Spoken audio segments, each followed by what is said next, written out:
Amigos de Zona de Contagio, aquí estamos en otro episodio más, ahora con un súper invitadazazazo tremendo. Y no es que digamos eso cada vez, hay veces que sí tenemos súper invitadazazazos y hay veces que decimos eso nada más por convivir, por ser cuates con todo el mundo. Pero hoy no es uno de esos casos. Y bueno, pues nada más quería comentar como siempre que pues aquí acabo de enterarme que hubo otra matanza. Por supuesto, no pasan 2 días en Estados Unidos sin que no haya una matanza. Eh, Sigue la guerra, sigue la pandemia, no ha terminado. No se preocupen, zona de contagio no terminará mientras haya el menor atisbo de que el coronavirus pueda volver en cualquier forma, aún a pesar de la vacuna, ¿cómo se llama? La nacional, la patriotera, Patria. la patria, la vacuna patria, que me acabo de enterar que la vacuna patria fue diseñada aquí en Nueva York, en los laboratorios de Mount Sinai, lo cual es interesante saber, porque pues, eso engrandece a la patria, yo considero. ¿O Sí, cómo, tendría que haber mi estado, querida de hecho, en Mariana? Pachuca. Claro. ¿Qué te parece? Conchetumal. ¿Cómo estás tú, Mariana, que estás tan elegante hoy, que nos acabas de hacer sentir a todos que estamos underdressed? Bueno, Yo, traigo, wow, pero estoy en pants, o sea, es decir, nada más pareciera que traigo vestido, pero no es así. Una semana, Nave, Borrego, Mario, que especialmente se ha puesto atención en el fenómeno migrante que está que arde en las relaciones internacionales. No quisiera decir nada más México y Estados Unidos, sino relaciones internacionales. Entonces, bueno, aquí se declaró ya el fin de la emergencia sanitaria, Nave, pero eso no significa que se acabó el virus y eso no significa, por supuesto, que se acabaron los conflictos. Así que bueno, eh, algo bueno, algo, ¿qué pasó bueno? Ahorita me acuerdo, pero no es mi fuerte acordarme de las cosas buenas. No nos sale eso, no nos sale, ¿verdad, Alejandro? No, exacto. Creo que, bueno, no, creo que nada, esta semana pasada. Bueno, hubo unos temblores, bueno, no es bueno, pero hubo unos temblores muy raros en la Ciudad de México, así como relámpagos, con epicentro en la Ciudad de México, ¿no? Una cosa muy... Microsismos que nada más te hacen así, y se acabó, y nada más te infartaste un ratito y se acabó. Eso está Exacto. rarísimo. Bueno, una cosa quizá buena, que el América iba perdiendo, me quedé dormido, iban 2-0, me quedé dormido, desperté y llevan 2-1. Entonces no sé si cuenta como bueno o como malo. Pero bueno, lo que sí es buenísimo es tener al querido Mario Bellatín con nosotros, un escritor realmente excepcional, un escritor que yo siempre lo he considerado un escritor de culto, en serio. No, Sí, no como de culto como yo y como otros que somos de culto porque nadie nos lee, más que nuestras mamás. Bueno, yo ya no tengo mamá, pero cuando vivía, pero él sí realmente existe una órbita que está muy metida en una lectura profunda y casi diría yo devocional, muy atenta de la obra de Mario Bellatín, una obra intensa, inquietante, perturbadora. Y bueno, Mario es todo lo contrario, es una persona sensacional, un tipo maravilloso que tenemos el gran honor y orgullo de tener entre nosotros. Mario, qué honor es que estés acá, qué gusto. hola, ¿cómo están? Qué alegría, muchas gracias. Estar juntos, qué importante, ¿no? Sentirse cerca en Importantísimo. estos tiempos y en esta semana tan horrible. Digo, ¿qué ha pasado? Bueno, no sé, nada. Bueno, yo fui a una muestra buena, pero que era terrible porque pues hay una retrospectiva de Meitinides, el fotógrafo, si lo no Ajá, saben quién es, ¿no? la claro. nota Claro, y es roja. una maravilla, pero pues se ve todo el espanto, ¿no? De la violencia que no nos abandona Exacto. y que tiene décadas, ¿no? Y sí, fui a esa exposición que me parece que estaba fantástica, volver a retomar y ver fotos inéditas de él, ¿no? Eso Digo, es haciendo un buenísimo. recuento de lo bueno, pero es lo bueno y malo, ¿no? Porque uno dice lo bueno, pero llegas y te encuentras con esas imágenes. Entonces, también hay Sí. una Eso es belleza, ¿no? Que yo creo que es lo único que nos queda también en esa circunstancia, ¿no? Tratar de buscar la belleza al horror, Y que tú, Mario, posiblemente. además, siempre exacto. has tenido un ojo particular para la estética de las cosas. de lo bueno, de lo malo, del horror, y creo que tú tienes un ojo privilegiado para apreciar todo ese espectro, ¿no? De la vida, si es así posible decirlo. Bueno, no sé, bueno, como, no sé, pero precisamente ahora me hacen acordar, gracias por decirme eso, que tengo un libro, ¿no? Que se llama La Escuela del Dolor Humano de Sichuan, que se publicó hace como 10 años, algo así, y que sí, está basado, ¿no? En el alma, digo, el título, ¿no? Tiene algo que ver con Brecht y el alma buena de Sichuan, etcétera, pero para mí estaba todo, pues, ocurría en nuestra zona, ¿no? En nuestra región, ¿no? Disfrazado, ¿no? De una tradición china, ¿no? Donde se buscaba sacar partido al dolor humano. Y ahorita, justamente en estos momentos, en la zona, en las afueras de Cali, donde también es un lugar bastante violento, ¿no? Y con esas migraciones entre Venezuela y Haití, Colombia, etcétera, se está trabajando los niños, están trabajando con este libro, con la Escuela del Dolor Humano de Sichuan, ¿no? Y me Wow. están como llegando trabajos de ellos, ¿no? Que no me conocen, no me conocen la obra, ¿no? En realidad, pero pues a partir del texto, ¿no? Sigue esa conversación constante, ¿no? Es un poco triste, ¿no? Porque pues unirnos, ¿no? A partir de este dolor colectivo, ¿no? No es muy agradable, pero de alguna manera, pues hay eso, es como un vínculo, ¿no? Que se establece. Y hablando de la matanza de hoy, no supe qué pasó en una escuela de Estados Unidos. Una más ahora en Nuevo México, creo que no fue en una escuela, pero acabo de oírla minutos antes de empezar esto, entonces todavía no tengo los detalles, pero tú sabes, aquí nunca falta una matanza, nunca falta una ametralladora AR-15 dispuesta en las manos de alguien para matar gente. ¿Tú cómo ves, Alejandro? Muy bien, digo, ahora sí entrando ya en esta parte que está platicando Mario sobre su obra, y yo me voy a ir directo, duro y a la cabeza, con su obra más, digo, no sé si es la más importante, pero la más conocida, Claro. Salón de Belleza, que se publicó en los 90s. Yo hace algunos años la leí y a mí me parece uno de las obras más importantes de lengua, en lengua española del siglo pasado, ¿no? Entonces, platícanos, Mario, un poquito de dónde viene esta idea y cómo te llega, porque una parte muy importante de esta obra es su estructura, ¿no? Cómo estructuras la novela, ¿no? Entonces, platícanos un poquito cuál fue ese trabajo y cómo llegaste a realizarlo. Pues muchas gracias por tus palabras. Y es curioso, ¿no? Cómo estamos tan conectados, ¿no? Porque anoche me acosté a las 3:30 de la mañana porque estoy haciéndole otra estructura a ese libro, ¿no? Porque estoy volviendo, porque yo nunca me separo de los libros, ¿no? O sea, cada vez que se publica alguno o dejo pasar algún tiempo, ¿no? Vuelvo a ellos, a corregirlos, a intervenirlos, etcétera. Y ahora la Escuela del Dolor, justamente el Salón de Belleza, ¿no? Tengo un texto, ¿no? Que se convierte ya en un solo bloque, ¿no? En un bloque transparente, casi así, por decirlo de alguna manera, ¿no? Y he regresado a esa versión, ¿no? Que quiero volverla a publicar. En inglés se acaba de aparecer otra traducción, ¿no?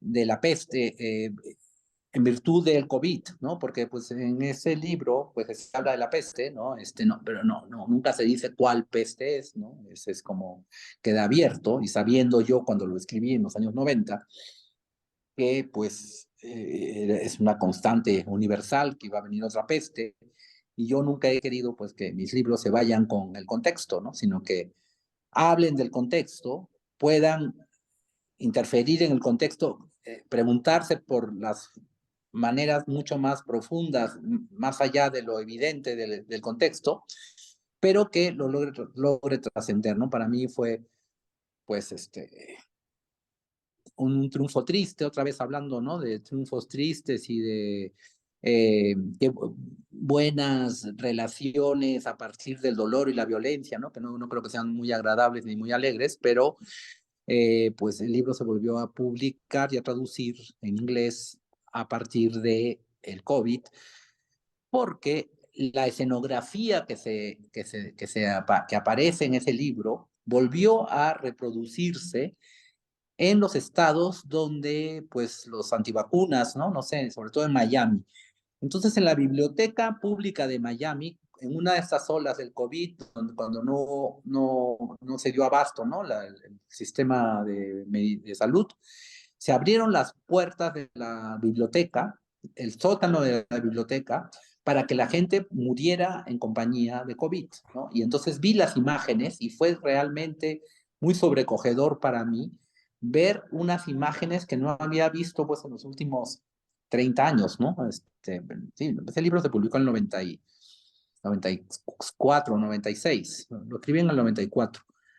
Y de alguna manera esa escenografía de lo que ahí ocurría, tal como se ve allí, ya no se vio, ¿no? Porque de alguna manera en ese tiempo, pues sí, la peste o el virus que estaba presente era el VIH, y luego con los medicamentos que se fueron desarrollando, pues la escenografía cambió. La escenografía burguesa, ¿no? La escenografía del primer mundo o sociedades, ¿cómo se llama?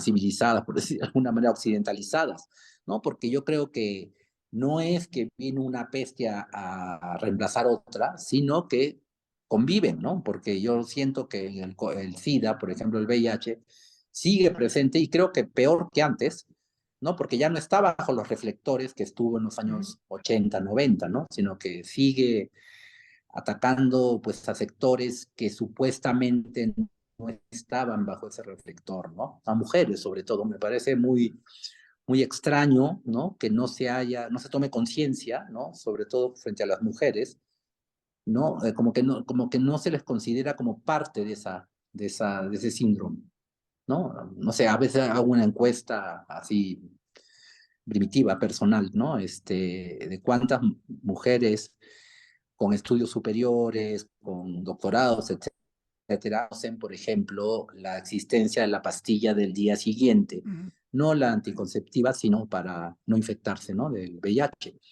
Y son muy pocas las que lo conocen, ¿no? O sea, entonces yo no sé por qué esa información, por ejemplo, desde ese como un simple ejemplo, no se difunde, ¿no? Puede suceder, no sé, un accidente, una violación, cualquier hecho, ¿no? Y las mujeres en general, no sé, Mariana, si sabía eso, no sé qué piensas de eso desde ese punto de vista, como que fueron excluidas, ¿no? De esa peste, ¿no? Hubo como una exclusión, ¿no?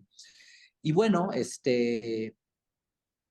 y para mí la sorpresa, pues triste también, pues fue ver la escenografía del Salón de Belleza, pues el año 2020-21, creo que fue en la segunda ola fuerte, ¿no? Sobre todo en los estados donde mucha parte de la población norteamericana no se quiso vacunar, ¿no? Por razones políticas, básicamente, ¿no? Claro. Por eso, para mí, México se salvó de alguna manera de no politizar la enfermedad, ¿no? Se politizó poco, bueno, en comparación con otros países, ¿no? Por ejemplo, en el sur también se politizó, en Brasil, en Argentina, en Estados Unidos, ¿no? Esa politización y salud, ¿no? Esa dualidad. No, México bueno, creo que menos. Bolsonaro hizo un ridiculazo, ¿no? ¿Cómo? Bolsonaro hizo un súper ridículo, primero anti, y luego le da COVID. Fue uno de los primeros Sí. como líderes políticos que les da COVID, pero bueno. No fue el único, no fue el único. No, no fue el único. Nuestro presidente ya por el tercero, según esto, ¿no? Tres. 3, sí. El último parece, ¿no? Él Eso dice, dicen. el último, no sé, no sabemos, sí. Sí. 3 veces. Sí, pero Bolsonaro sí estaba abiertamente en contra de las vacunas, ¿no? Y en contra del Claro. COVID, decía que era un invento, ¿no? Sí. Sí. Oye, pero bueno, pero sí, es muy interesante, Mario, porque entiendo muy bien, fíjate, me gusta escucharte decir esto, de que, bueno, tú partiste de la certeza de que las epidemias son la única certeza en la cultura humana, que eventualmente va a haber otra, Y bueno, te empiezas a escribir sobre esto. Sí, me imaginé, yo cuando lo leí, yo pensé en el SIDA, claro, en una versión distinta de lo que es el SIDA, pero interesante cómo, pues sí, adquiere una resonancia completamente diferente para cuando hemos vivido planetariamente, todo el mundo vivió estos años de confinamiento, estos años de incertidumbre, de terror, de virus, ¿no? Tu libro adquiere otra dimensión. Y me gusta y me deja un poco pensando cuando lo defines ahora como que lo vas a volver a trabajar en forma de casi como de un bloque transparente. Pienso en un acuario, ¿no? Un bloque transparente, ¿no? Que son los acuarios de los cuales habla al principio el personaje. Eh, y bueno, varias cosas. Te voy a lanzar dos preguntas grandes y tú haz con ellas lo que quieras. La primera es, ¿cómo puedes regresar a un libro que ya está escrito, publicado, conocido, que ya tiene fans, que ya es propiedad de otra gente en cierto sentido, porque muchos lo adoptamos como parte de nuestro discurso o parte de nuestra manera de ver la literatura? ¿Cómo te acercas? ¿Cómo te osas moverle algo? Yo lo encuentro como un acto de valor interesantísimo. Me encantaría que nos platiques de eso. Y la otra es, eh, ¿por qué no nos cuentas también un poquito más de tu historia literaria, de tu historia personal? Porque yo he oído muchas cosas y no sé qué tanto sea cierto. No, me encantaría saber más de tú y estoy seguro que los espectadores de Zona de Contagio quieren saber más de ti. ¿De dónde vienes? ¿Hacia dónde vas? ¿Quién te trajo? Y demás. ¿Qué preguntas? ¿Qué preguntó? Sí, qué Horrible, ¿verdad? preguntas. Tan... Aprovecho porque luego Mariana y Alejandro no me dejan preguntar nada. Consideran que mis preguntas son totalmente infantiles. No es No. cierto. La primera la primera, la primera es la del salón de belleza, ¿no? De que Sí, por qué, Del sí, bloque. sí, de el cómo te bloque, ¿no? atreves a Ah, de cómo me manipular. atrevo a volver. Sí, es que, Exacto, que es tuyo, pero a bueno, la vez es ya que es yo de siempre he tenido todos. más acercamiento, creo, me parece, ¿no? Y con esto, pues, digo, salvo excepciones, ¿no? Porque he tenido, pues, amigos, escritores, pues, que a los cuales he adorado y he querido mucho, ¿no? Como Sergio Pitol y, no sé, Blanca Varela, etcétera, una serie de amigos escritores, pero casi siempre me he movido más en el mundo de las artes visuales, ¿no? Y allí yo me he dado cuenta que no existía como este estamento, ¿no? De literario, ¿no? Obra, ¿no? De estar encerrado 5 años para hacer la obra total, ¿no? La obra definitiva, ¿no? Entonces yo siempre añoraba, ¿no? En estas otras artes, ¿no? Esa obra en constante movimiento, ¿no? En poder tú hacer diversas exposiciones previas a una gran retrospectiva o una gran, pues sí, una obra definitoria, ¿no? Pero sin embargo, hay una serie de instancias, ¿no? Que para muchos escritores les está vedado, ¿no? Para poder tener ese feedback, esa interrelación constante con los lectores, ¿no? Y eso lo he ido siempre lo he tenido, ¿no? O sea, cada vez que me llegaba un libro editado, lo primero que hacía era corregirlo, ¿no? Precisamente la semana pasada, no sé, alguien abrió un libro que tengo aquí, ¿no? De las obras reunidas y lo abrió y está todo corregido, ¿no? Por mí, ¿no? Pero aparte corregido de inmediato, ¿no? Apenas llega, lo sigo corrigiendo, ¿no? Pero en estos últimos tiempos y también con lo de la peste, con el COVID, ¿no? He empezado ya a editar, porque me he salido de alguna manera, también, ¿no? De alguna manera, de todas las maneras, me he salido de las grandes editoriales, ¿no? No quiero continuar publicando con editoriales transnacionales y aprovecho, ¿no? Que publico con editoriales independientes, muy pequeñas, que tienen a veces una distribución muy cerrada, etcétera, pero donde hay un lector detrás, ¿no? Un editor, como lo yo creíamos entenderlo en algún momento, ¿no? El editor que lee, que le gusta, que comenta, ¿no? Que forma parte, ¿no? Del proceso. Y entonces estoy haciendo libros, he estado haciendo en estos 3 últimos años, libros efímeros, ediciones efímeras, por decirlo de alguna manera. Así como las editoriales son un tanto efímeras, ¿no? Son libros que nunca más van a volver a existir, salvo en esa edición, pero el material con el que están construidos se va a rehacer de alguna manera y va a revivir en otros libros, ¿no? Y uno de ellos, que es uno que publiqué ahora en diciembre con una editorial que se llama, en Bruce Lee Editores, ¿no? Bruce Lee, ¿no? De la Biblioteca Popular Bruce Lee, es justamente La Matanza, ¿no? Y entonces yo creo que ese título, La Matanza, va a ser el título que va a como cobijar todos estos pequeños libros que van apareciendo y desapareciendo en un movimiento constante hasta formar algo mucho más grande que la propia escritura, ¿no? O sea, hacer como de alguna manera acercar la escritura a la vida, a mi vida, de alguna manera, o sea, como que sea algo que me acompañe, ¿no? Lo más cercano a eso, para hacerme entender, porque pues sí, creo que un poco, o sea, ni yo me entiendo muy bien, no sé, es como la idea lacaniana, ¿no? De que es la mejor manera de acercarte a la muerte, que es algo pues que lamentablemente les tengo que decir que todos los aquí presentes es la única certeza que tenemos, ¿Es aparte de neta? las pestes. Y perdón, Mariana, disculpa. Y entonces es mejor acercarse escribiendo que no escribiendo, ¿no? Como de alguna manera, como mejor acercarse. Entonces yo creo que la palabra fin, pues la pondrá Mi último suspiro, algo así, ¿no? Como el título del libro de Buñuel, ¿no? Que hizo Carrier, ¿no? Jean-Claude Carrier, el cual fue mi maestro, de hecho, sea de paso, ahora que me acuerdo, de Carrier, que fue muy interesante para mí la experiencia con Jean-Claude Carrier. Entonces, hay ese espacio, ¿no? De la obra que nunca queda rígida, sino que está en constante movimiento, ¿no? Y porque también yo como lector me gustaría saber más de muchos libros, yo creo que a ti también, a todos los aquí presentes, reunidos, ¿no? Nos gustaría saber más de muchos libros de los cuales solo sabemos lo que está publicado, ¿no? Como la tarea bien hecha.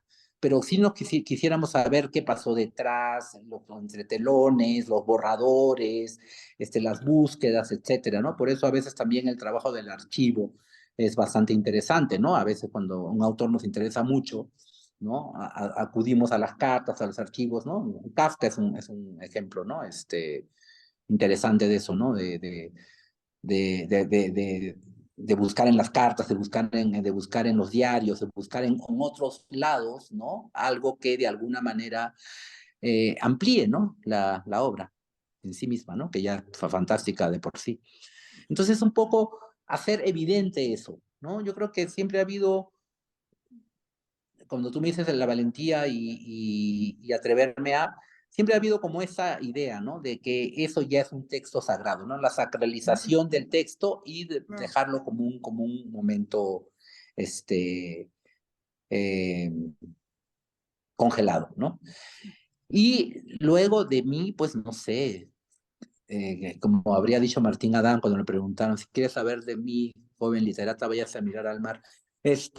No sé, es una pulsión, es una enfermedad realmente, ¿no? Yo nunca he decidido, ¿no? Escribir, la verdad, ¿no? O sea, porque si hubiera tenido la opción de decidir, no lo hubiera hecho, ¿no? O sea, porque no le veo mucha gracia.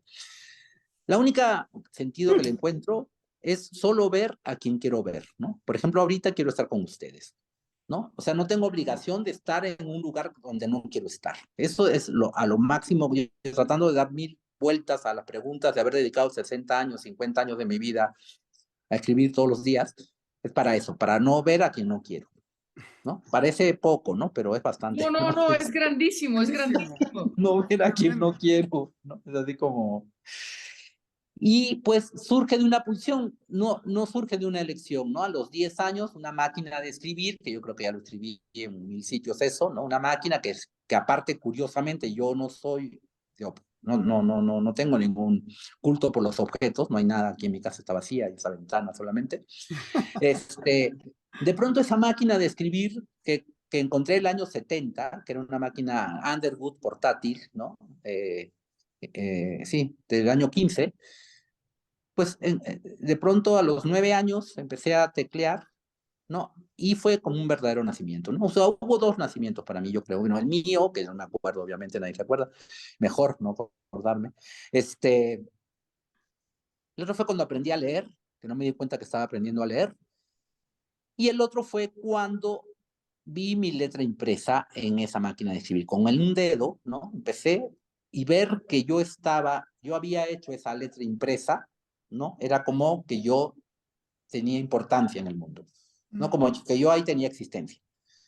Y lo sigo pensando hasta ahora. Entonces yo creo que todo el proceso empezó y acabó esa mañana de diciembre, no sé cuándo sería, pero más o menos tendría como 10 años, ¿no? Donde esa maravilla o ese éxtasis, no sé cómo llamarlo, de ver mi letra impresa, era donde yo allí estaba, ¿no? También por ese motivo, quizás sea que siempre he necesitado, para darle valor a lo que escribo, digo, no tiene valor lo que escribo, pero para darle yo, para volverlo a leer al menos, y corregirlo, etcétera, siempre tiene que ser con un dispositivo de escritura, ¿no? No puede ser con un lápiz a mano, no. Tiene que ser, en esa época era con la máquina de escribir, ¿no? La cual tuve hasta en activo, ¿no? Hasta 5 libros o 6 libros publicados, hasta principios de los años 90, que tuve una primera Mac. Luego la computadora, luego el notas del teléfono, y últimamente, a partir del COVID, volví a la máquina de escribir. Y justamente el sábado hice el último texto, ¿no? Escribí un último texto sobre una exposición de arte que me había gustado mucho, y hice un texto a máquina. O sea, sí, sigo trabajando con la máquina. Entonces escribo primero a máquina, luego lo paso al notas del celular, del iPhone, ¿no? Porque tengo adquirí una rapidez así impresionante con el teléfono. Y al final la computadora la uso solo como una pantalla de edición, ¿no? Donde edito, etcétera, donde voy mirando desde una distancia mayor. Luego le bajo muchísimo la letra y la mando a imprimir al mercado. No tengo impresora adrede para no estar todo el tiempo imprimiendo. Entonces, cuando ya no puedo más, ¿no? De corregir en la máquina, pasarlo, tengo yo que pasar, ¿no? De lo analógico a lo digital, pero tengo que hacerlo yo, porque en esos milésimas de segundo hago correcciones al mismo tiempo, ¿no? Luego, al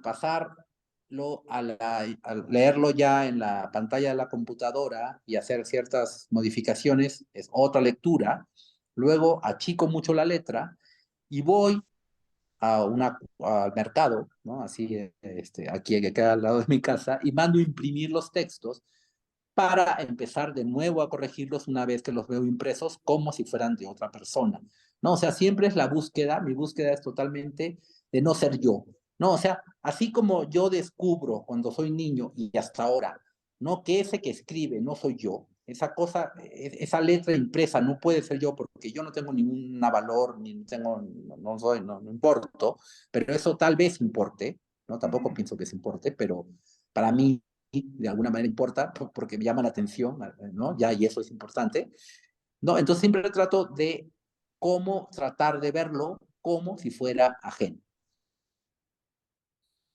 ¿no? Y bueno, y eso es lo que hice anoche, que les conté con el salón de belleza que vino a colación justamente, que ahora es un texto cerrado, ¿no? Y también en la mañana yo no sabía qué había sucedido, entonces tuve que llevarlo a imprimir para recién poder, como si fuera, pues, no sé, la fotografía analógica, ¿no? Hay algo de eso entre lo analógico y lo digital, porque nosotros no hemos discutido mucho los escritores, ¿no? El cambio entre lo analógico y lo digital, ¿no? Lo que fue pasar de la máquina de escribir a la computadora, ¿no?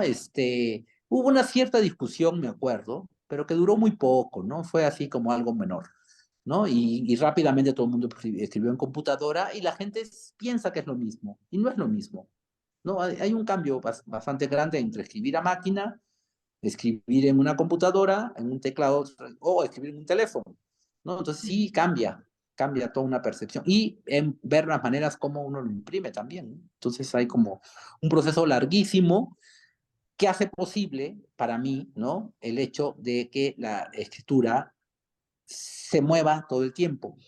Y no sé, en cierto momento, hace, no sé, un par de años, etcétera, yo pensaba estaba tratando de hacer variaciones,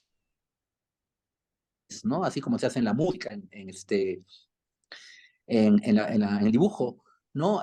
En la literatura casi siempre la variación está mal vista, ¿no? Es como que se le acabó a uno el cerebro, ¿no? Que ya uno no tiene imaginación y que tiene que hacer refritos, ¿no? O sea, entonces yo siempre me pregunté, ¿no? De manera, decía, ¿por qué mientras en otras artes las variaciones son como un plus, ¿no? En la literatura, en la escritura, la variación se ve como algo como decadente, ¿no? De alguna manera. Entonces, siento que más que variaciones, son como intervenciones, intervenir la propia escritura ya publicada, ¿no? Para crear nuevos efectos, ¿no? Entonces, a veces alguien lee cosas que recién supuestamente hecho, y me dice, oye, pero a mí me da la impresión que esto algo de aquí ya lo he leído, ¿no? Pero no estoy tan seguro, ¿no? Entonces, mantener así a un lector en una especie como de no estar muy seguro si sí o no, ¿no? En esa incertidumbre me parece a mí interesante, ¿no? Pero, y también para hacer evidente que lo que se cuenta, pues no es lo importante, ¿no? Que muchos piensan eso, ¿no? De que ese libro es interesante porque me dice tal cosa, ¿no? Yo creo que cada vez más con los medios al alcance de todos, ¿no? La posibilidad de que todo el mundo puede expresarse de alguna manera distinta a la de hace 20 o 30 años, ¿no? Yo creo que no es realmente, no está allí, ¿no? No sé dónde está tampoco, pero sé dónde no está, ¿no? Y en el contar, en que me voy a enterar de algo a partir de leer un libro, pues creo que no. Incluso en ese mismo salón de belleza, ya que ha aparecido, lo puedo poner como ejemplo. No, ese libro está resuelto en el primer párrafo, ¿no? En la primera línea, en la primera frase. Ya no habría que seguir leyendo después, porque ahí dice, hace algunos años mi interés por los acuarios me llevó a decorar mi salón de belleza por distintos colores, y ahora que se ha vuelto un moridero me causa mucha tristeza que están muriendo los peces. Y ya, y el libro, pues ya no, de ahí no sale. ¿No? O sea, ya no habría que seguir leyendo, ya está spoileado, ¿no? Desde la primera línea, ¿no? Entonces sí, me Pero, gusta, sí, pero claro, igual, a ver, hablando de spoilers, en el túnel de Ernesto Sábato, el personaje principal dice, yo soy Juan Pablo Gastel, yo Marcel, maté a María, ¿no? O sea, María ya se Ibarra, sabe, pero sí, no hay manera de que exacto. no te puedas enganchar con ese libro, aunque sepas la revelación. Entonces, en ese sentido, creo que tu literatura da para tanto más. Te quiero preguntar una cosa, Mario. Hablando de la editorial independiente, hablando de las editoriales grandes en las que has estado, también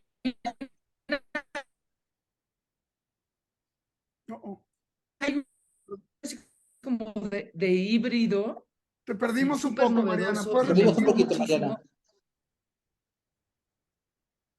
Ya estoy, Ya, Creo que sí. Ahora sí. Sí, te perdimos. estoy en movimiento.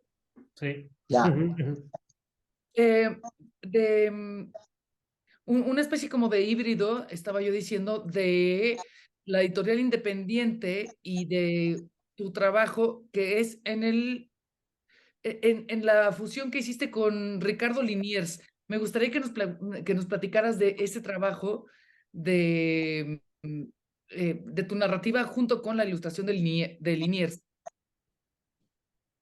sí, pero son dos preguntas, no tiene nada que ver la otra entonces, la de las editoriales. Sí, ¿qué pasó con las editoriales independientes? No, Es o que, sea, ah, sí, Mariana. que me parece un producto que es como un híbrido entre las dos. Bueno, no, entonces síganle ustedes. bueno. Bueno, lo de Liniers es así como una historia muy de Liniers, ¿no? O sea, yo no sé por qué me invitaron una vez al fin del mundo, real, literal, ¿no? A Ushuaia. De pronto era un proyecto de esos rarísimos, ¿no? Vamos a invitar a un grupo de gente, ¿no? A que se encuentren y a ver qué hacen encerrados en el fin del mundo. Y entonces, de pronto, Yo estaba en un avión hasta, pues sí, a la Patagonia, hacia Ushuaia, ¿no? Que ya es el último poblado, ¿no? Yendo hacia el sur, ¿no? Y de pronto veo a alguien, ¿no? Rodeado de pingüinos y de sus personajes, ¿no? De Liniers. Y era Liniers, ¿no? Que estaba dentro de esta comitiva rara, ¿no? Que la cual, aparte, no solamente no contentos con llevarnos al fin del mundo, a Ushuaia, donde existe la cárcel del fin del mundo, que es donde hay un personaje que es impresionante, que María Moreno tiene un libro sobre él que se llama El Petiso Orejudo, que era un niño que mataba niños, porque era un niño que no tenía capacidad de la metáfora. Entonces, cuando él jugaba a la cocinita o al médico, pues, o al carpintero, le ponía martillos a sus amigos, etcétera, y los asesinaba, ¿no? Y ahí fue a terminar El Petiso Orejudo. Y María Moreno hizo un libro sobre él, y también estaba María Moreno. No, había una gente muy extraña ese grupo. Estaba también Mariana Enríquez, estaba Alan Pauls, Liniers, etcétera. Y de pronto hicimos un viaje en barco hacia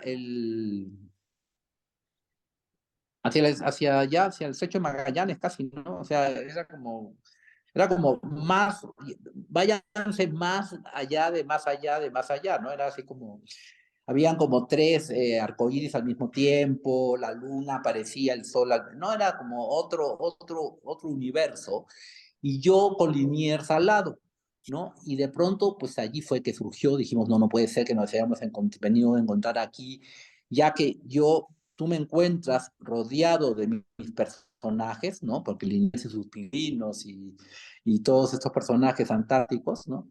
Entonces yo le dije, pues sí, y tú encuéntrate con la bola negra, ¿no? Entonces hicimos una suerte de pacto en ese lugar tan fuera de orden, y yo leí ese texto, ¿no? De alguna manera lo rearmé en ese viaje, ¿no? Y hicimos el pacto de que íbamos a hacer juntos un libro.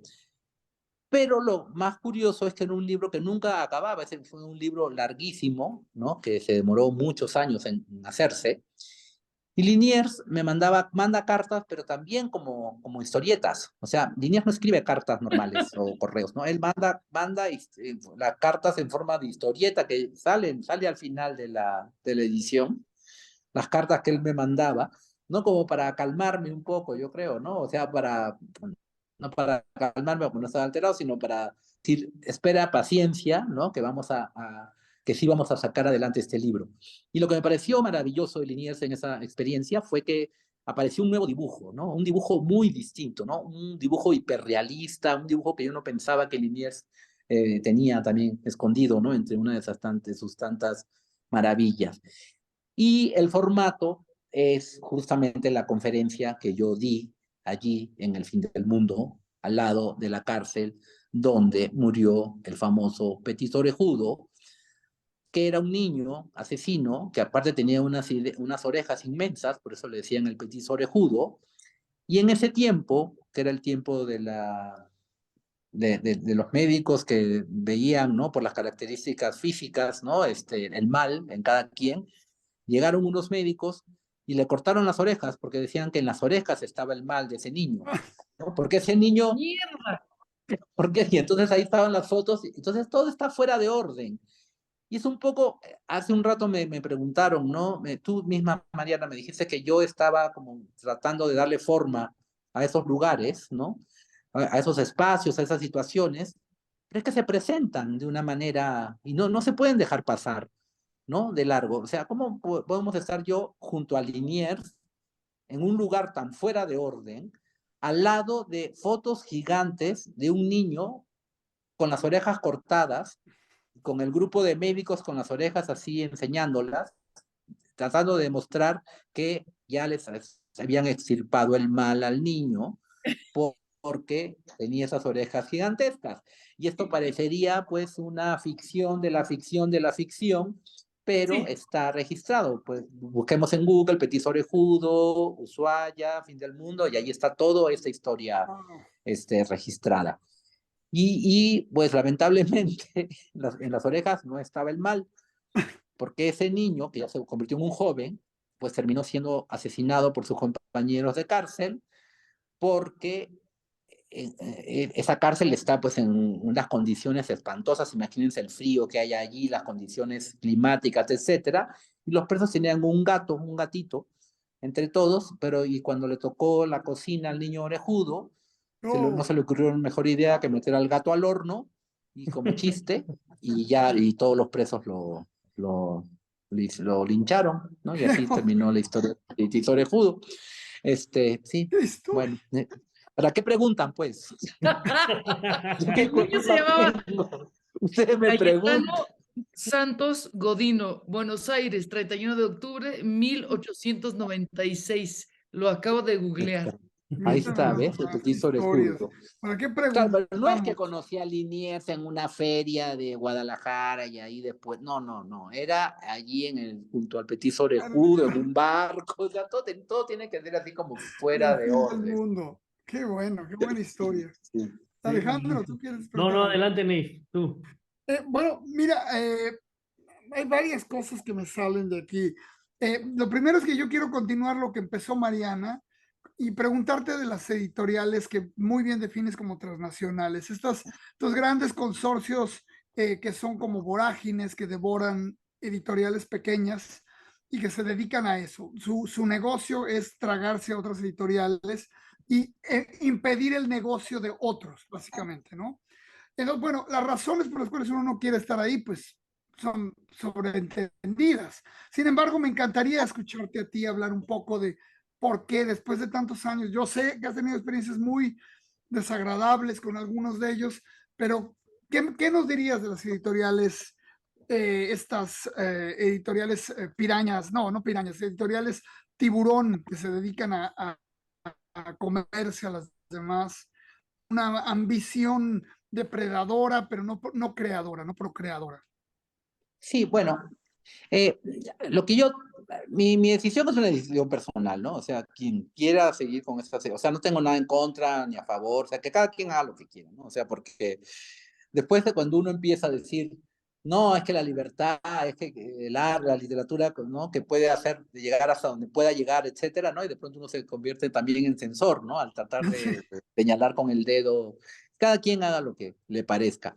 Pero yo siento pues que desde su mismo nombre, ¿no? Como transnacionales, pues sí obedecen a una lógica, ¿no? Que se escapa, ¿no? A esa lógica que yo románticamente, o nosotros, no sé, pues mantenemos, ¿no? Con respecto a la relación con la lectura, la relación con la escritura, la relación con... O sea, yo no elegí vender llantas, ¿no? Yo elegí escribir en una máquina Underwood del año 15, o sea, fuera de todo orden, ¿no? Entonces, todo lo que me ha podido pasar a lo largo de la vida, a partir de eso, yo lo agradezco, ¿no? O sea, es como un plus, ¿no? O sea, porque pues no es que yo aposté por un negocio y determinado y estoy esperando las ganancias, etcétera, no, es una piedra que se tiró allí y es responder a una necesidad, una pulsión, ¿no? Que no sé de dónde provenga, ¿no? O sea, como que habría que hacer un psicoanálisis, pues, este, y todo lo que sucedió, pues, es como una consecuencia, ¿no? Que yo lo considero para bien, cuando tú hablas que fue desagradable, etcétera, al final no fue tan desagradable, ¿no? Fueron cosas así, hasta divertidas, pues, no sé, estar en juicios, yo nunca había estado en juicios, ¿no? De pronto una editorial me llevó a un juicio, yo sentado ahí en el banquillo de acusados, con una abogada allí defendiéndome, no sé, era como una cosa rarísima, ¿no? Perdón, confieso que he escrito, no sé qué cosa yo podía yo decir. Eh, eh, y al final eso, pues, también pasa, ¿no? Porque la escritura esa, y aparte está allí presente, ¿no? O sea, es como que esto hasta, incluso porque, pues, no quiero hacer un rosario de historias, ¿no? Porque, pues, hay peores que de las grandes editoriales, las que tengo con Wiley, ¿no? Con el Chacal, yo creo que es la peor de todas, ¿no? Pero esa ya no la voy a ni siquiera mencionar. Pero, pues, yo de pronto decidí, no, pues, vuelve a tu máquina, ¿no? Vuelvo a mi máquina de escribir, a mi paz, a mi tranquilidad y al vivir del qué dirán, ¿no? Y el sabe Dios, y sí, pues funcionan pues como una transnacional, como su nombre lo indica. Entonces, una de sus prácticas, ¿no? La que acabas de mencionar, Neif, es la de, si no puedes contra tu enemigo, pues aquí en este caso sería cómpralo y destrúyelo, ¿no? Entonces, y me acuerdo cuando yo pertenecía a estos grupos, me llegaban cartas, pero de aleluya, de algarabía, ¿no?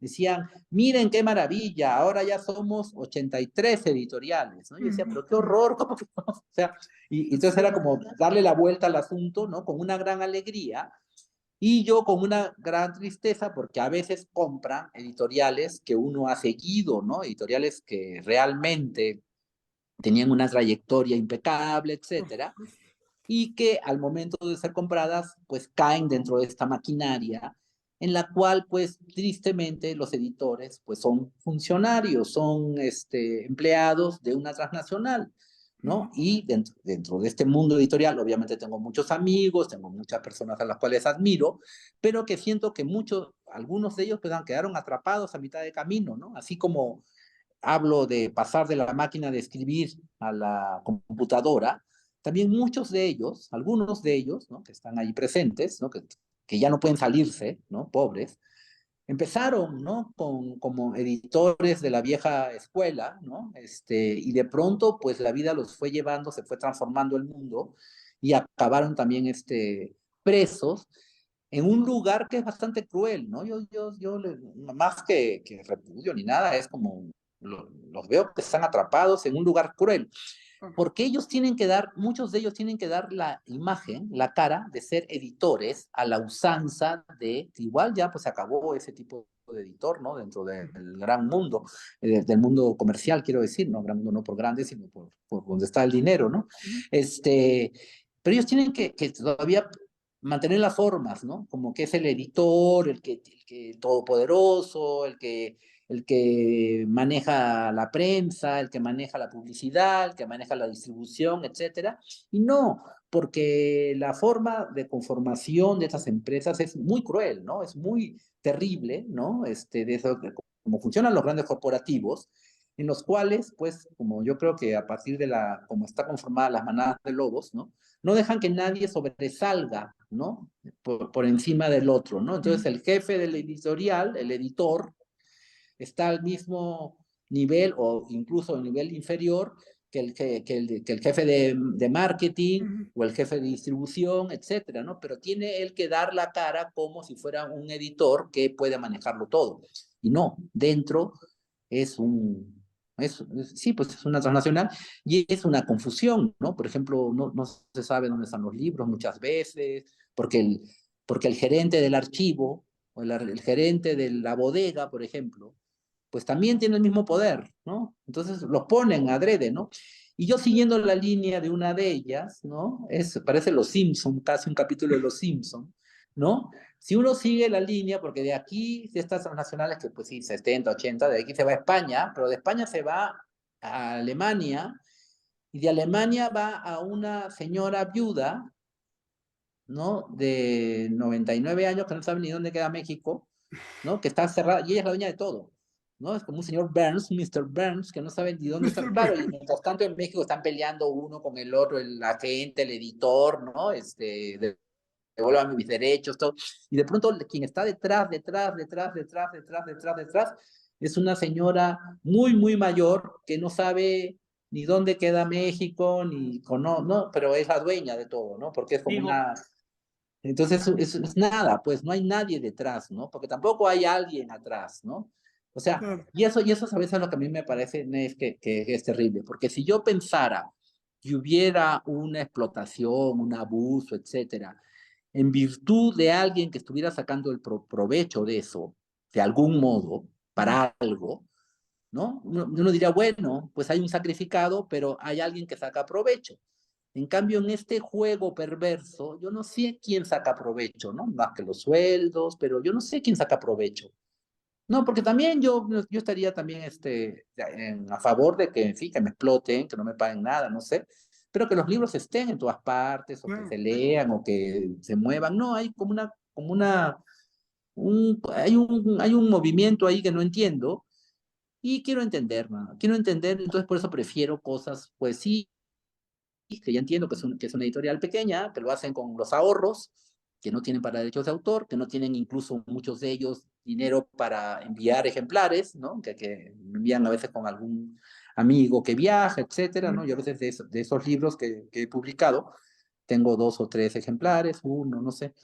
Entonces, sí, pero entiendo qué es lo que está sucediendo, ¿no? Y me ayuda también a tener esta libertad, ¿no? Que de alguna manera no quiero perder, ¿no? De, por ejemplo, esta, ¿no? Que dije hace un momento, ¿no? De hacer libros fugaces, ¿no? Estas ediciones que van esos libros que nunca más van a aparecer y aparecerán de otra manera, ¿no? De esta gran ola, de alguna forma, para hacer un gran libro, y al mismo tiempo de poder volver sobre los propios libros, que es un poco cuando comenzamos la conversación, cuando hablaron de salón de belleza, y que justo anoche, pues he convertido ese salón de belleza, muchas gracias, Neis, en un acuario, en fondo y forma, ¿no? Entonces sí, es a manera de un acuario, ¿no? Es cerrado en sí mismo, ¿no? El ambiente cerrado que se respira dentro, el agua emposada, el agua podrida, la enfermedad, las miasmas, el no oxígeno, etcétera. Eso ya no solamente lo vas a leer, sino también tengo la intención que también se vea, ¿no? Puedas mirar un texto asfixiante, ¿no? Tanto asientos como fondo y forma, ¿no? Y en eso también, de alguna manera, pues yo siento que hay como un cierto acercamiento a otras artes, ¿no?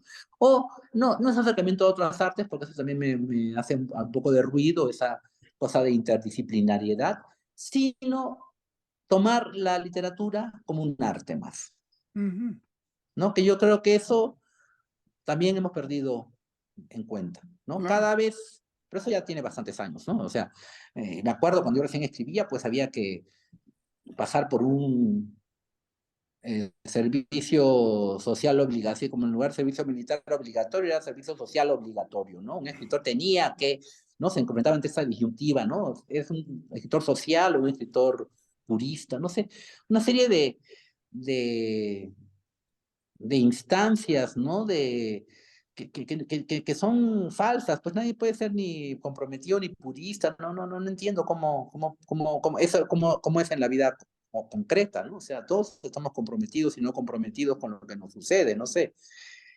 Y también otra división, ¿no? Era rural o urbano, ¿no? O indigenista o, no sé, era como siempre Claro. jugando con esto. Y ahora, pues siento que, y tampoco me importa, repito, porque cada quien haga lo que quiera, ¿no? Porque me importa solamente poder hacer algún día un libro que me guste, ojalá que pueda conseguirlo, que se acerca cada vez más a los estudios culturales norteamericanos, ¿no? Eso también siento allí cierto resquemor, cierto temor. Porque yo me acuerdo cuando yo ya a Europa ya lo tenía dado por perdido, ¿no? Cuando yo era invitado a los primeros congresos en Europa, ¿no? Y yo me acuerdo que en una época era muy fanático, bueno, sigo siendo, pero en una época así muy interesado en la literatura austriaca, literatura. Entonces me invitaron, me acuerdo la primera vez, ¿no? Que tenía 20 y tantos años, no sé, 25 años, y me invitaron al sur de Alemania, ¿no? Y entonces yo dije, qué interesante, voy a llegar a ese congreso al sur de Alemania y voy a ver a los escritores alemanes, jóvenes, y voy a ver qué cosas están haciendo, ¿no? Ya que a mí me interesa tanto lo alemán, lo germánico, lo austriaco en este caso, ¿no? Y no, llegué al Congreso, pues y no, era seguir discutiendo si García Márquez era primo de Donoso, y decía, pero esto, ¿para qué vengo hasta aquí a discutir esto, ¿no? Yo pensé inocentemente, ¿no? Pensé que era un encuentro, ¿no? Entre dos culturas, pero no, era repetir en chafa, creo yo, lo que se discutía aquí. Entonces, la venganza que hice contra los académicos europeos fue este famoso, yo lo pongo famoso, el Congreso de Dobles de Escritores, no sé si saben que organizó un congreso en París de dobles de escritores, a los cuales fue Salvador Elizondo, Sergio Pitol, Margot Glantz y José Agustín, en París en el año 2004. pero no fueron ellos. O sea, mandé las invitaciones en la Casa de México, de París, ¿no? Se hizo un gran evento, y entonces se enteraron estos profesores, que hay una red, ¿no?, de profesores especialistas en literatura latinoamericana en Europa.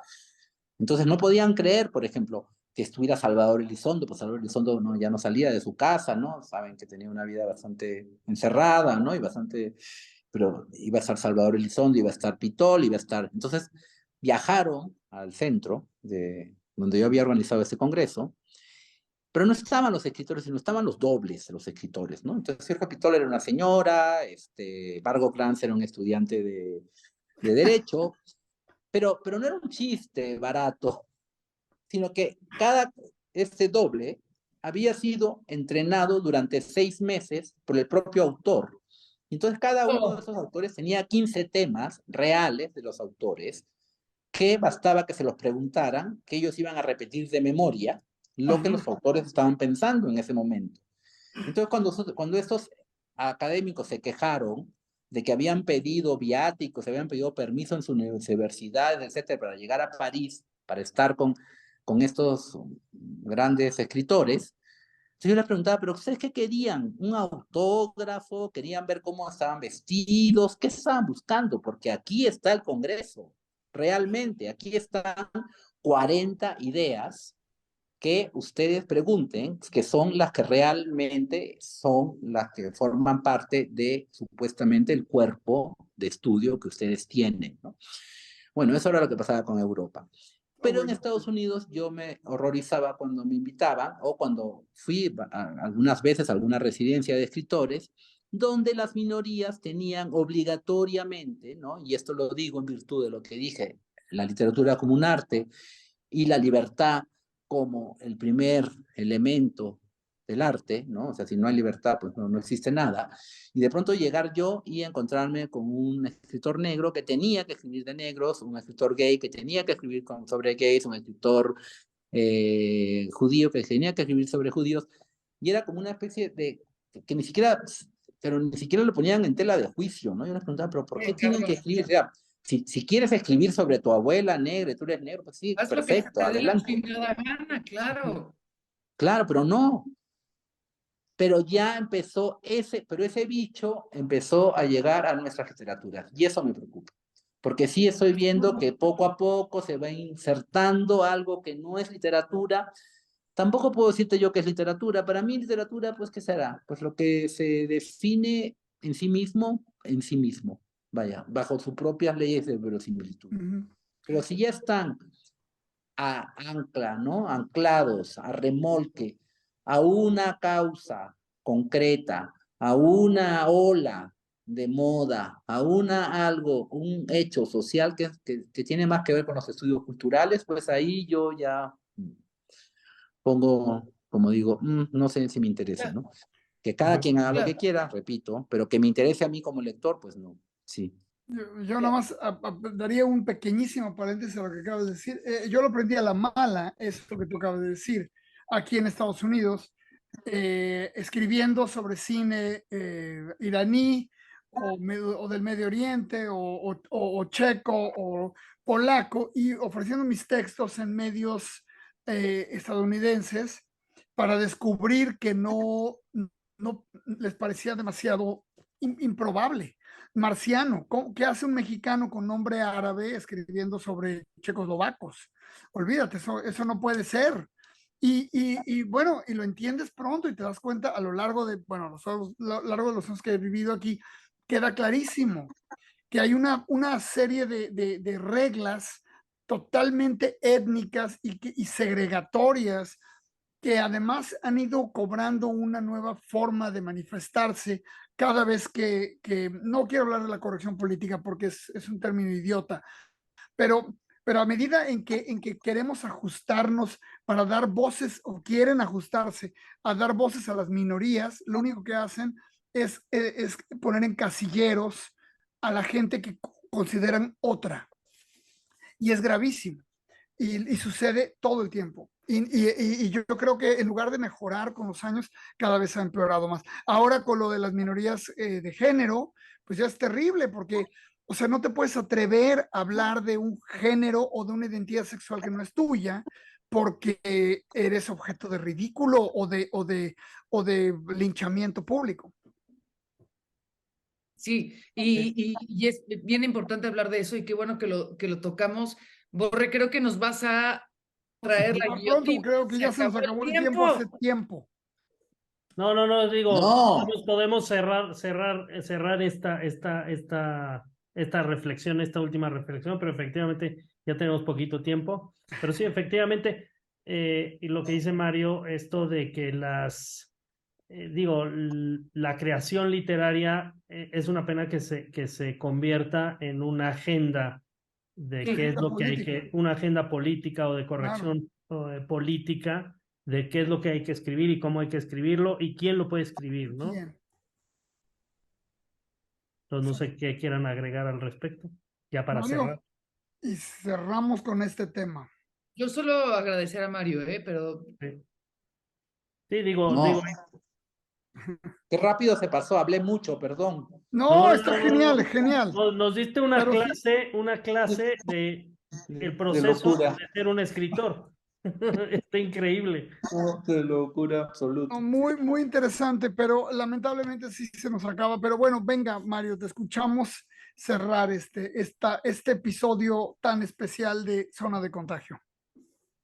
Nada, pues buscar como hablamos, ¿no? En los resquicios de la realidad, ¿no? En esos puntos, en esos pliegues, ¿no? O sea, no irnos de esta de realidad concreta, objetiva que se nos presenta en este horror que estamos hablando, o en la maravilla también, todo está unido, ¿no? Tampoco es horror, maravilla, es una mezcla, ¿no? Ujú. Pero ver los pliegues, ¿no? Que se nos presentan, y yo creo que realmente ahí es donde está el ojo de un artista, de un escritor, no sé cómo llamarlo, ¿no? En poder detectar esos pliegues, ¿no? Y que no se pasen, ¿no?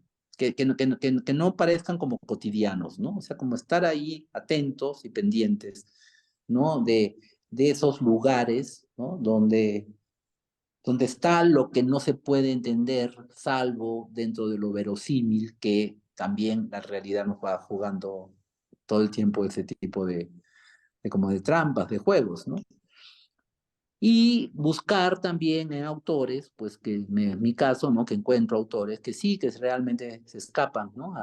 A esta lógica, una lógica pues centralista, ¿no? Una lógica que está abarcando, pues, no sé, la atención o el foco, ¿no? Entonces siempre estoy yo yendo como por los márgenes, ¿no? Tanto en México, ¿no? Porque he estado así en estos años siendo maestro rural, que muchos se burlaban de mí, que yo estaba en los semilleros, etcétera, que me iba a los pero yo iba a escuchar, ¿no? Escuchar otras voces y también en distintos países, ¿no? Por ejemplo, en Dominicana, en Cuba, en la zona andina, en Perú, en Bolivia, ¿no? Buscando donde no está, sé dónde no está, ¿no? No sé dónde está. Eso es un poco. Hay un autor que sí les recomiendo mucho en lengua española, que se llama Felipe Poleri. No sé si lo han leído. no, No. No, Ah, búsquenlo, es uruguayo. Lo malo es que, pues, que publica con una editorial uruguaya que no sale de Uruguay. Poleri, lo buscamos. por Olliri, favor. Toledo, conté, Felipe Toledi. Polleri, Olliri. Oye, sí. ya Oye, está Mario, gracias apuntado. de verdad por estar con nosotros. Es un súper honor. No, Gracias por todo lo que nos has gracias. contado y lo que nos has compartido desde el fondo de tu corazón y de tu hacer también creativo y de escritor. Y esperamos vernos pronto, ¿no? Todos. Sí. Sí, ya, por favor, sí. Sí, bueno, pues caray, muchísimas gracias, Mario. Yo No, llevo ustedes, fascinado gracias. con esta imagen que presentas tuya en un vitral. Me hace pensar casi en una experiencia religiosa, verte Ujú. verte integrado un vitral parlante que Qué viene manicomio. que viene a dar un sermón. Es Es del doctor Caligari, es. exacto. Son los vitrales en la iglesia los que están hablando, oscureciendo al sacerdote y al altar. Me parece maravilloso esta charla, ha tenido elementos brillantes. Me parece demasiado preocupante que nos hayas contado 2 anécdotas únicamente de tu pasado tan maravillosas, tan inquietantes, y me imagino cuántas más hay que nos encantaría escuchar y que quisiéramos tener aquí algún día. Ojalá que podamos tenerte otra vez pronto para seguir esta plática. Y tu visión de la literatura, tengo que decirte, es fascinante, es muy, muy peculiar. Me acabas de contradecir aquel dogma que le da sentido a muchísimos de los escritores que yo conocí en mi vida. Esa frase de Alfonso Reyes de que uno publica solamente para dejar de corregir borradores, creo que es de Alfonso Reyes, y si no, me lo acabo de inventar. Tú al contrario, tú publicas para seguir corrigiendo impresos. Me parece increíble y algo muy envidiable. Vamos a comportarnos de esa manera anti-ceremonial con el texto. Yo creo que eso deberíamos hacerlo todos. Muchísimas gracias. Pues creo que hasta ahí llegamos, ¿verdad, Alejandro? Exacto. Muchas gracias, Mario, en verdad. Ha sido un Gracias, honor, un gusto Alejandro. oírte. Qué gusto verte. Nos vemos pronto. Recomienden Adiós. este episodio con sus amigas y sus amigos y sus tías, gente de zona de contagio, o si A no, las tías, esto sobre se todo. acaba. Y con esto se acabaría todo contagio y no queremos vivir en ese mundo. Hasta luego. Bye. Adiós, gracias.